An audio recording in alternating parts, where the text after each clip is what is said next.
So ini adalah kereta Myvi X 1.5, spek yang paling asas untuk enjin 1.5. So depan dia rupa macam ni lah. So dia tak ada front corner sensor, dia tak ada DRL, dia ada headlamp yang LED. Rim dia adalah bersaiz 15 inci dan ini adalah dia punya side mirror, dia memang sekali dengan dia punya turn signal. So dia ada keyless entry. So belakang dia memang lampu LED campur dengan mentol biasa. Boleh buka boot dekat sini, ada butang. Dia ada rear sensor, okay?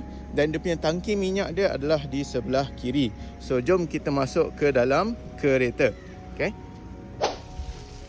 Okay, so ini adalah dalaman untuk kereta Myvi Spec X 1.5 liter engine. So steering dia memang kosong. Ini adalah dia punya speedometer dia. Ini dia punya center console, okay? Radio dia standard. So dia punya aircon dia fully digital, ada push start, okay? Ini dia punya gear knob. Dan ini adalah dia punya handbrake. Dia punya seat dia adalah fully fabric. Kereta ini memang kereta fast start. So kalau kereta ni anda nak guna untuk raya, nak pakai untuk raya, better booking bulan ini. Kalau anda berminat untuk booking, tekan beg biru itu sekarang.